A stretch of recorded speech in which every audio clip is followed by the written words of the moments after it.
नमस्कार। आज हम एक बहुत ही गहरे और शायद बहुत निजी विषय पे बात करने वाले हैं। हाँ, ईश्वर के साथ कदम से कदम मिलाकर चलना मतलब उसके साथ सहमति में जीना। और साथ ही अपने अंदर वो आध्यात्मिक समझ, वो विवेक कैसे जगाएं। बिल्कुल। और इसके लिए हमारे पास बाइबल के कुछ बहुत ही अहम हिस्से हैं। खास तौर पर हम भविष्यवक्ता आमोस और प्रेरित पौलुस की शिक्षाओं को देखेंगे। ये हमारी मदद करेंगे इस खोज में। बिल्कुल। और देखिए, हमारा इरादा सिर्फ इन पुरानी बातों को दोहराना नहीं है, नहीं, बल्कि ये समझने की कोशिश करना है कि हमारे आसपास जो भी हो रहा है रोजमर्रा की जिंदगी में, उसके पीछे गहरे आध्यात्मिक मतलब कैसे छिपे हो सकते हैं। असल में हम ये जानने की कोशिश करेंगे कि कैसे हम ईश्वर के साथ एक ज्यादा गहरे आपसी सहमति वाले रिश्ते में जी सकते हैं। और हाँ, उसे अपनी जिंदगी में उतारें कैसे, प्रैक्टिकल तरीके से। सही। कभी ऐसा अनुभव हुआ है किसी के साथ कि आप किसी के साथ चल रहे हो लेकिन मंजिलें अलग हों? हाँ, होता है। या रास्ते में ही मतलब पटरी ना बैठ रही हो। हाँ बिल्कुल, वो सफर कितना मुश्किल और बेमेल सा लगता है ना। हाँ, और दिलचस्प बात यह है कि यही अनुभव ये हमारे आध्यात्मिक जीवन की एक बहुत बड़ी सच्चाई की तरफ इशारा करता है। अच्छा, कैसे? कि ईश्वर के साथ चलने के लिए भी उसी तरह की सहमति चाहिए। हाँ, एक ही दिशा, एक साझा इरादा। चलिए इसी बात को थोड़ा और खोलते हैं। देखिए, इसकी शुरुआत होती है भविष्यवक्ता आमोस के एक बहुत सीधे सवाल से। सुनने में बड़ा सरल है पर है बहुत गहरा। आमोस की किताब अध्याय 3 आयत 3 में पूछा गया है, क्या दो लोग बिना सहमत हुए एक साथ चल सकते हैं? कितना सीधा सवाल है, लेकिन हाँ, ये सवाल किसी भी गहरे रिश्ते की बुनियाद है, चाहे वो इंसानी रिश्ता हो या ईश्वर के साथ हमारा रिश्ता। सही बात है। साथ चलने के लिए पहले एक मन होना, एक दिशा पर सहमत होना जरूरी है। ये सोचने वाली बात है, क्योंकि अक्सर हम क्या करते हैं, हम अपनी योजनाएं बनाते हैं ना, अपने लक्ष्य तय करते हैं और फिर उम्मीद करते हैं कि ईश्वर आकर उन पर अपनी मोहर लगा दे। हाँ, कि वो बस उन्हें आशीर्वाद दे दें। लेकिन आमोस इस सोच को एक तरह से पलट देता है। हाँ, वो कह रहा है कि ईश्वर के साथ चलने का मतलब ये नहीं कि हम ईश्वर को अपने रास्ते पे ले आए, बल्कि ये कि हम पहले अपनी इच्छाओं, अपनी सोच, अपनी दिशा को ईश्वर की इच्छा के साथ मिलाएं। पहले हमें मिलना है। हाँ, पहले हमें। पुराने नियम में हनोक का जिक्र आता है। हाँ? उत्पत्ति 5:24 में लिखा है कि वो परमेश्वर के साथ साथ चलता रहा। साथ साथ चलता रहा। हाँ, ये सिर्फ एक घटना नहीं थी, ये उसके जीने का तरीका था। लगातार ईश्वर के साथ सहमति में रहना, नजदीकी बनाए रखना, रोज अपने दिल को परमेश्वर के दिल के साथ मिलाना, ये एक निरंतर प्रक्रिया थी। लेकिन यहाँ एक सवाल उठता है, मतलब एक बड़ा सवाल। हम इंसान जो सीमित है अपनी छोटी सी समझ के साथ, उस ईश्वर के साथ कैसे सहमत हो सकते हैं जो अनंत है, जो सब कुछ जानने वाला है? ये मेल, ये कैसे संभव है? सही सवाल है, और इसका जवाब हमें मिलता है नए नियम में प्रेरित पौलुस से। अच्छा। 1 कुरिन्थियों 2:16 में वो एक बहुत बड़ी बात कहते हैं, हमारे पास मसीह का मन है। मसीह का मन, इसका क्या मतलब हुआ? ये होता है पवित्र आत्मा के जरिए। पवित्र आत्मा मतलब ईश्वर की वो सक्रिय शक्ति और उपस्थिति जो विश्वासियों को समझ और मार्गदर्शन देती है। हाँ। वो हमें परमेश्वर का नजरिया समझने में मदद करती है। पवित्र आत्मा ही हमारी सोच को ईश्वर की सोच के साथ संरेखित करते हैं, अलाइन करते हैं, ताकि हम वो चाहने लगे जो ईश्वर चाहता है। बिल्कुल, और उस रास्ते पे चल सकें जो उसने हमारे लिए चुना है। तो ये हमें खुद से पूछने पे मजबूर करता है ना, हाँ, क्या हम वाकई ईश्वर के साथ चल रहे हैं, साथ, या हम बस उम्मीद कर रहे हैं कि वो हमारे पीछे पीछे हमारी बनाई राह पर चले? ये एक ईमानदार सवाल है जिस पर हमें सोचना चाहिए। बिल्कुल। तो इस सहमति की नींव को समझने के बाद अगला कदम है दुनिया को ईश्वर की नजरों से देखना सीखना। और भविष्यवक्ता आमोस के जरिए ईश्वर हमें बताते हैं कि हमारे आसपास की दुनिया में जो घटनाएं होती हैं, वे अक्सर यूं ही नहीं होती। मतलब कोइंसिडेंस नहीं होती। नहीं, वे गहरे आध्यात्मिक सत्यों की ओर इशारा करती हैं।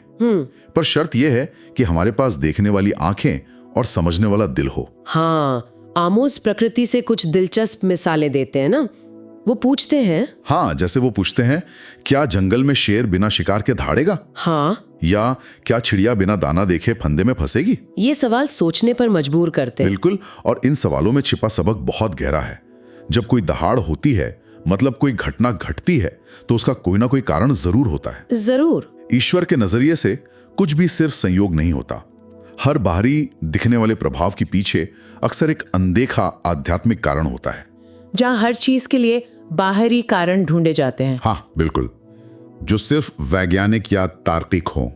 लेकिन बाइबल में भी ऐसी कहानियां हैं, जैसे वो यशुआ वाली कहानी। हाँ, यशुआ की किताब में यरीको जैसे मजबूत शहर पर चमत्कारी जीत हुई। हाँ, बहुत बड़ी जीत थी। और उसके फौरन बाद इजरायली फौज ऐना नाम के एक छोटे से मामूली से शहर से हार जाती है। हाँ, ये बात समझ से परे लगती है। बाहर से देखने पर तो बिल्कुल, लेकिन जब यशुआ ने ईश्वर से पूछा तो एक छिपा हुआ आध्यात्मिक कारण सामने आया। क्या था वो? आकान नाम के एक आदमी का व्यक्तिगत पाप, उसके एक गलत काम ने पूरे समुदाय को कमजोर कर दिया था। ओह, तो एक अनदेखे आध्यात्मिक कारण ने एक ठोस बाहरी नतीजा पैदा किया। बिल्कुल, यही बात सदियों बाद प्रेरित पौलुस ने समझाई। उन्होंने लिखा कि स्वाभाविक मनुष्य परमेश्वर की आत्मा की बातें ग्रहण नहीं करता। स्वाभाविक मनुष्य मतलब वो इंसान जो सिर्फ अपनी बुद्धि और 5 इंद्रियों पर निर्भर रहता है। अच्छा। आत्मा की मदद के बिना हम हमेशा बाहरी वजहों में ही अटके रहेंगे और उस आध्यात्मिक दहाड़ या संदेश को सुनने से चूक जाएंगे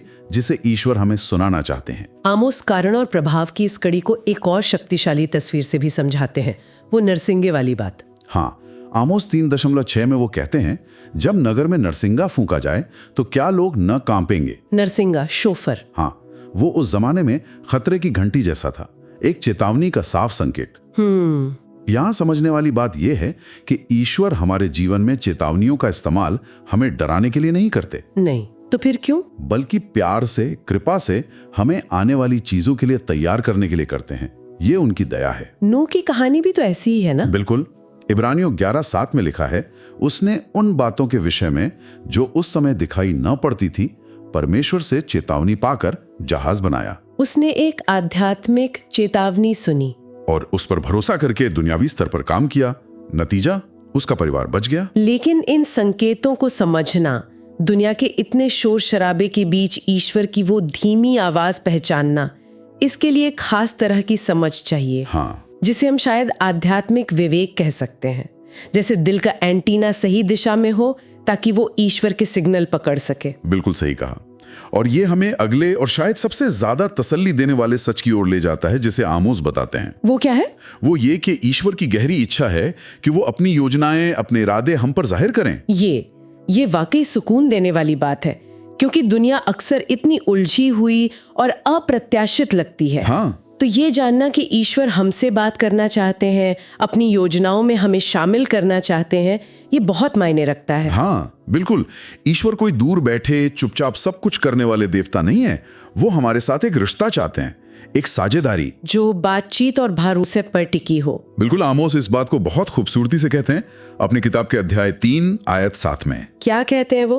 प्रभु यहोवा अपने दास भविष्यद्वक्ताओं पर अपनी गुप्त मनसा बिना प्रकट किए कुछ भी नहीं करता। वाह, मतलब कुछ करने से पहले बताना, ये ईश्वर का एक लगातार चलने वाला तरीका है, उनकी दया का सबूत। बिल्कुल, वो एक अच्छे पिता की तरह हैं। वो नहीं चाहते कि उनके बच्चे अनजान रहें या अचानक किसी मुसीबत में पड़ जाएं। वो चाहते हैं कि हम अंदर के लोग हों जो उनके दिल की बातें और इरादे समझते हों, न कि सिर्फ बाहरी लोग जो घटनाओं पर केवल प्रतिक्रिया करते हैं। और ये पैटर्न हमें पूरी बाइबल में दिखाई देता है ना? हाँ बिल्कुल। सोचिए अब्राहम के बारे में। हाँ, सदोम और अमोरा वाली बात। ईश्वर ने उस शहर को नष्ट करने की अपनी योजना उनसे छिपाई नहीं। उन्होंने कहा, क्या मैं जो करने पर हूं वो अब्राहम से छिपाऊं? नहीं छिपाया।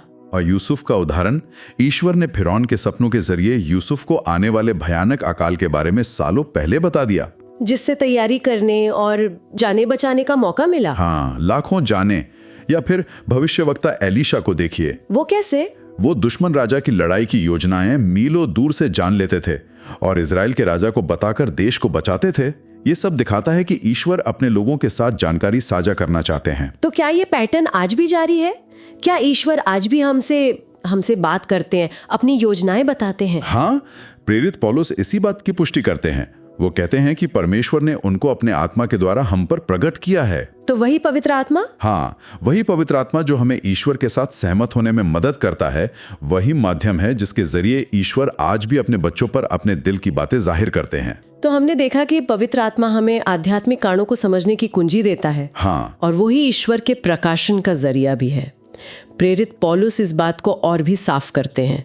वो दुनियावी नजरिए और आध्यात्मिक नजरिए के बीच का फर्क समझाते हैं, है ना? हाँ बिल्कुल। 1 कुरिन्थियों अध्याय 2 आयत 13-14 में पौलुस एक बहुत ही महत्वपूर्ण फर्क बताते हैं। इसे हर विश्वासी के लिए समझना जरूरी है। क्या फर्क है वो? एक तरफ है स्वाभाविक मनुष्य, मतलब वो व्यक्ति जो सिर्फ अपनी इंसानी समझ, अपने तर्क, अपने ज्ञान पर चलता है। और दूसरी तरफ है आध्यात्मिक रूप से जागा हुआ विश्वासी, जिसे पवित्र आत्मा की समझ मिली है। और पौलुस कहते हैं कि स्वाभाविक मन के लिए ईश्वर की बातें, जैसे उनकी चेतावनियां, उनकी प्रेरणा, उनके काम करने के तरीके, ये सब मूर्खता क्यों लगती हैं? मतलब बेवकूफी। क्योंकि उन्हें दुनियावी तर्क या इंद्रियों से नहीं समझा जा सकता, उन्हें केवल आध्यात्मिक रूप से ही परखा जा सकता है। अच्छा, यहीं पर पौलुस हमें कुंजी देते हैं, आत्मिक बातों का आत्मिक बातों से मिलान करना। आत्मिक बातों का आत्मिक बातों से मिलान करना, इसका क्या मतलब है? थोड़ा समझाएंगे? हाँ, ये पवित्र आत्मा से मिली हुई वो काबिलियत है, वो क्षमता है जो हमें ईश्वर के हमेशा कायम रहने वाले वचन यानी बाइबल को दुनिया में ईश्वर के मौजूदा काम से जोड़ने में मदद करती है। तो क्या इसका मतलब ये हुआ कि हम जीवन की किसी स्थिति को देखें और पवित्र आत्मा से मदद मांगे कि वो इसे बाइबल की किसी सच्चाई से जोड़ दे? हाँ बिल्कुल। या दुनिया में कोई शोर या दहाड़ सुने और डरने के बजाय आत्मा से पूछें कि इसके पीछे का आध्यात्मिक कारण क्या है। हमारे प्रभु यीशु ने भी अक्सर यही किया। उन्होंने गहरी आध्यात्मिक सच्चाइयों को समझाने के लिए रोजमर्रा की जिंदगी से जुड़ी साधारण चीजों की मिसालें दी, ताकि सुनने वाले सतह से परे देख सकें। बिल्कुल। जिसे उन्होंने हवा का उदाहरण दिया। हवा दिखती नहीं पर उसका असर महसूस होता है ना? हाँ। वैसे ही पवित्र आत्मा का काम है। हाँ। या पेड़ और उसके फल का उदाहरण दिया, ये दिखाने के लिए कि हमारे बाहरी काम हमारे अंदरूनी मन की हालत को दिखाते हैं। सही। या दाखलता और डालियों का उदाहरण ये समझाने के लिए कि ईश्वर से जुड़े रहकर ही हम आध्यात्मिक रूप से फलदायी हो सकते हैं। हर बार यीशु हमें सिखा रहे थे कि आध्यात्मिक आंखों से कैसे देखा जाए। हाँ, तो चाहे आमोस हो, पौलुस हो या खुद यीशु, ये सब हमें एक ऐसे जीवन के लिए बुला रहे हैं जो सिर्फ बाहरी चीजों पर ही अटका न रहे, बल्कि गहराई में जाकर देखें। और ये बात हमें स्वाभाविक रूप से आखिरी और सबसे जरूरी सवाल की तरफ ले जाती है। हम इस सब को अपनी रोजमर्रा की जिंदगी में उतारें कैसे? हाँ, ये सबसे अहम सवाल है, क्योंकि इन गहरी बाइबल की सच्चाइयों को जानना तो बस पहला कदम है। बिल्कुल। असली फायदा तब होता है जब हम सुनने से आगे बढ़कर उन पर अमल करना शुरू करते हैं। अमल करना। और अच्छी बात यह है कि आध्यात्मिक रूप से समझदार दिल विकसित करना कोई रहस्यमयी या बहुत मुश्किल प्रक्रिया नहीं है। ये भरोसे का एक व्यवहारिक रोज का सफर है। तो हम इन सिद्धांतों को अपनी मौजूदा जिंदगी में जहां भी हम हैं कैसे लागू कर सकते? कुछ ठोस व्यवहारिक कदम क्या हो सकते हैं? देखिए, हम कुछ सवालों पर गहराई से सोच सकते हैं, ये हमें रास्ता दिखाएंगे। जैसे? पहला, सहमति में चलना। मेरे लिए मेरी रोज की जिंदगी में, मेरे काम पर, मेरे फैसलों में, मेरे परिवार के साथ मेरे बर्ताव में, मेरे अकेले के विचारों में ईश्वर के साथ सहमति में चलने का क्या मतलब है? कहाँ मेरी राह ईश्वर की राह से अलग हो रही है? ये एक अच्छा शुरुआती सवाल है खुद की जांच करने के लिए। और दूसरा क्या हो सकता है? दूसरा सवाल हो सकता है संदेश देखना। क्या मेरे जीवन में अभी कोई ऐसी बाहरी परिस्थितियां हैं, चाहे वो मुश्किलें हों या आशीषें हों, या बार बार होने वाली कोई घटना, कोई पैटर्न, जिनमें कोई ऐसा आध्यात्मिक संदेश छिपा हो सकता है जिसे मैं नजरअंदाज कर रही हूं या कर रहा हूं? क्या ईश्वर इन चीजों के जरिए मुझसे कुछ कहने की कोशिश कर रहे हैं? बिल्कुल। और तीसरा सवाल शायद हमारी सुनने की क्षमता से जुड़ा होगा। हाँ, तीसरा सवाल है विवेक में बढ़ना।